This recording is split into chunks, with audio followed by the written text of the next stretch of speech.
El Señor esté con vosotros.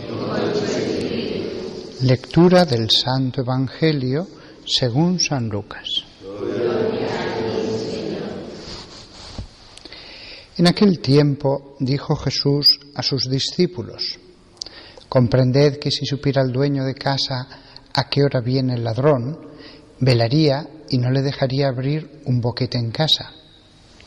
Lo mismo vosotros, estad preparados, porque a la hora que menos penséis viene el Hijo del Hombre. Pedro le dijo: Señor, ¿dices esta parábola por nosotros o por todos? Y el Señor dijo: ¿quién es el administrador fiel y prudente a quien el Señor pondrá al frente de su servidumbre para que reparta la ración de alimento a sus horas? Bienaventurado aquel criado a quien su señor al llegar lo encuentre portándose así. En verdad os digo que lo pondrá al frente de todos sus bienes. Pero si aquel criado dijere para sus adentros: mi señor tarda en llegar, y empieza a pegarles a los criados y criadas, a comer y beber y emborracharse, vendrá el señor de ese criado el día que no espera y a la hora que no sabe, y lo castigará con rigor, y le hará compartir la suerte de los que no son fieles. El criado que, conociendo la voluntad de su señor, no se prepara ni obra de acuerdo con su voluntad, recibirá muchos azotes, pero el que sin conocerla ha hecho algo digno de azotes, recibirá menos. Al que mucho se le dio, mucho se le reclamará. Al que mucho se le confió, más aún se le pedirá. Palabra del Señor.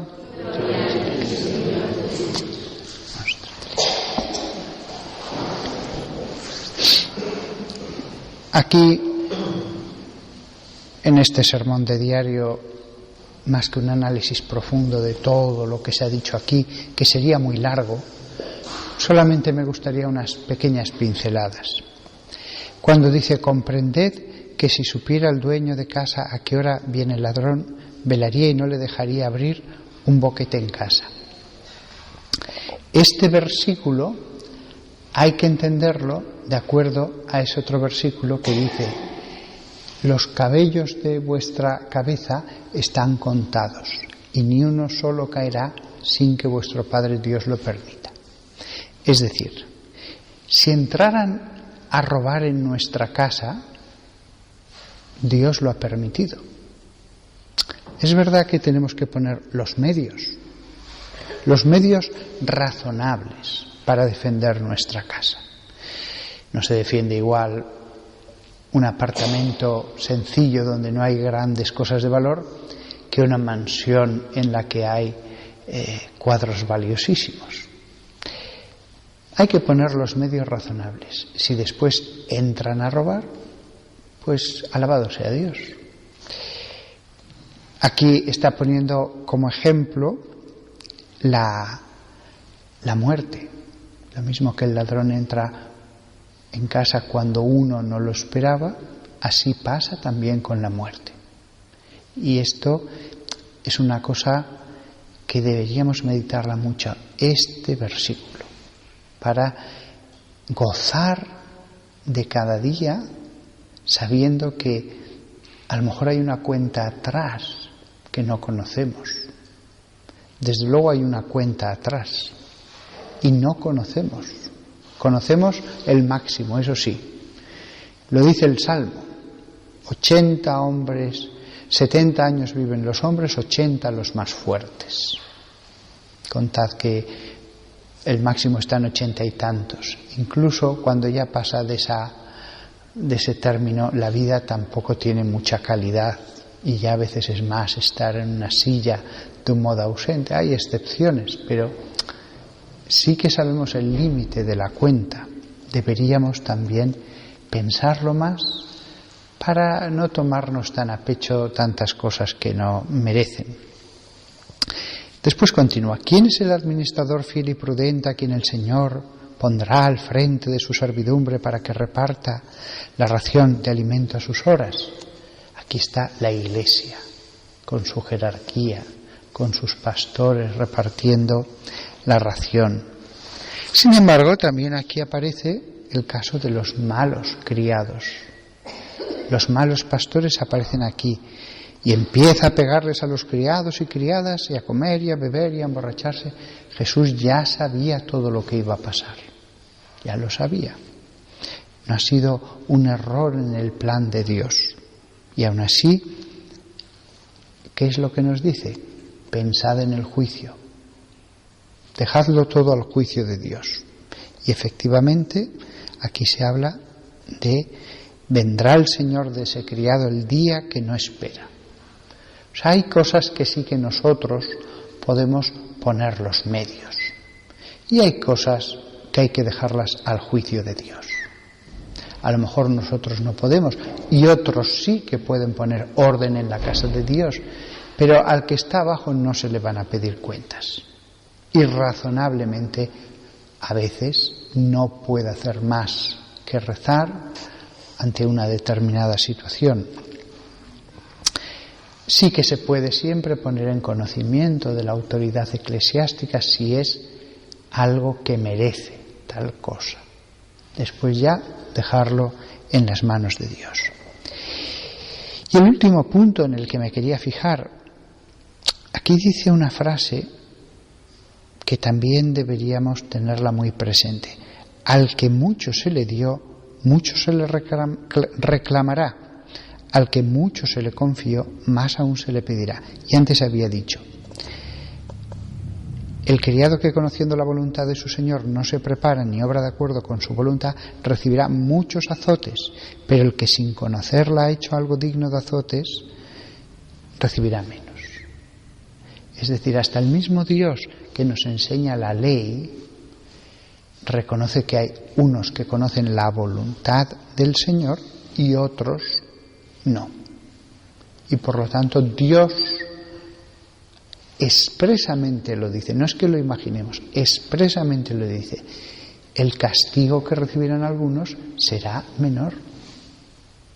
Y a lo mejor los dos han hecho lo mismo, pero uno conocía la voluntad del Señor de la casa, aunque estuviera ausente, y otro no.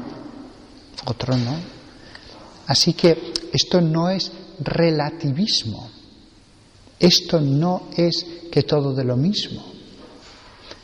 Esto no es que seamos laxos, es que el mismo Jesús lo dice, que no será lo mismo, la misma acción, el criado que conoce la voluntad del Señor que el criado que no la conoce. Uno recibirá más azotes, el otro menos. Aquí no habla de condenación eterna, porque de ese misterio terrible sí que nos ha hablado Dios. Pero eso son palabras mayores. A veces, en las conversaciones y en la forma de pensar, aplicamos la condenación eterna a todo. Y no es así. Jesús aquí nos pide que tengamos en cuenta que hay gente que no conoce la voluntad del Señor de la casa. ¿Cómo van a conocer la voluntad del Señor de la casa si hoy día muchos ni siquiera saben que hay un Señor en la casa? Porque no creen en Dios. Así que nosotros tenemos que ser así de benignos. El Evangelio lleva esto.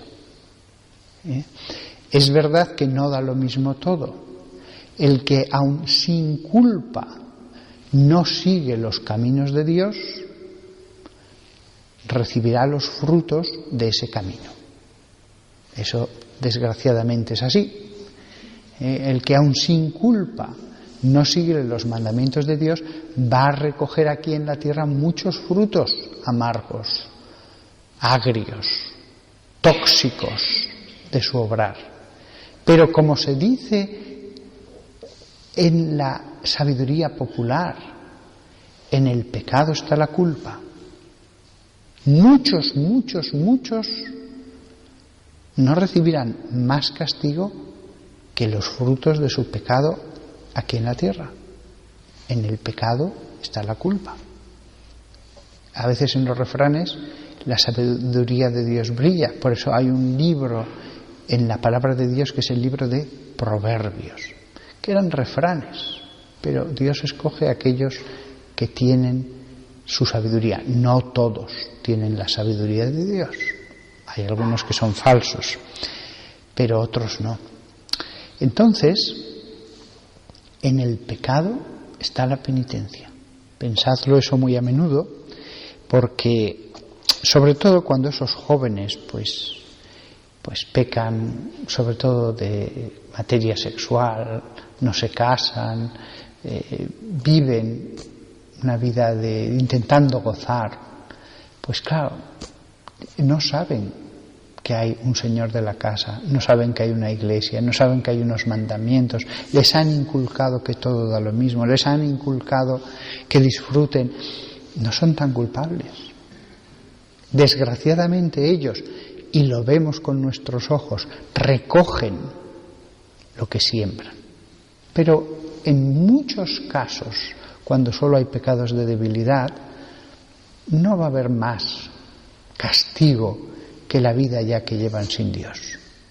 Lo malo es que esa vida sin Dios a algunos les hará descender a otras cosas peores, y después a otras peores, y después a otras peores.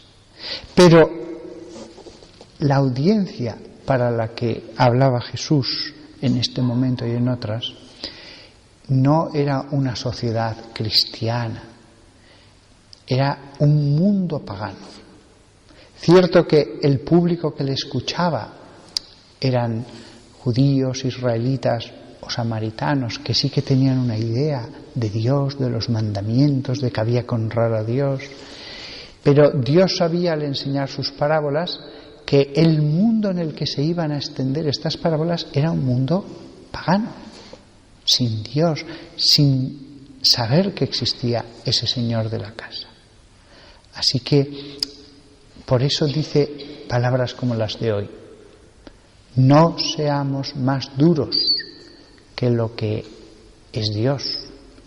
Dios nos ha dado su sabiduría para que nos beneficiemos, pero no es una sabiduría para acusar y condenar. De hecho, hay muchas cosas que se dice en las epístolas de San Pablo al hablar de la ley que se refiere a eso. Vosotros conocisteis la ley, vosotros, israelitas, si no la cumplís sí que vais a tener que dar cuentas ante Dios. Por eso la famosa frase que llega en un momento a decir: por la ley entró el pecado. Es una frase sorprendente. ¿Por qué? Porque por la ley por fin se cumplía lo que Jesús le dice aquí en esta parábola. Por la ley se conoció la voluntad del Señor de la casa. Vieron tantos milagros en la época de Moisés, también después, que quedó muy claro qué es lo que tenían que hacer. Porque conocéis la ley, si no la cumplís, vais a ser culpables. Así se entiende esa frase de San Pablo. Y por eso son culpables una cierta generación en este país de personas que vivieron en una sociedad cristiana, y ellos sí que a ciencia y conciencia empezaron a traicionar el tesoro que habían recibido, con plena conciencia, a dejar de ir a misa, a dejar de cumplir los mandamientos, a dejar de ser fieles a su mujer, etcétera, etcétera. Pero la siguiente generación, y peor la siguiente, pues no son tan culpables. Hay que tener esta visión, porque si no nos convertiríamos en condenadores de todos. Nada más. Como veis, en un trocito que habló Jesús hace 2000 años, se puede uno fijar en pequeños temas. Después está la parábola de por sí para ser explicada con más detención, palabra a palabra, toda ella, el conjunto. Toda la vida profundizaremos en las parábolas de Jesús y no habremos acabado. Incluso No os aconsejo que solo profundicéis a través de mis palabras. Vosotros mismos, cogiendo un poquito cada día del Evangelio, meditándolo, os hablará el Espíritu Santo de otra manera, mucho más profunda que la de un predicador aquí en el ambón, porque será directa a vosotros, en silencio, lo que os vendrá a la mente. Tened hambre de conseguir ese magisterio de Dios, ese Dios maestro en vuestras vidas, todos los días un poco, alimentándoos de la palabra.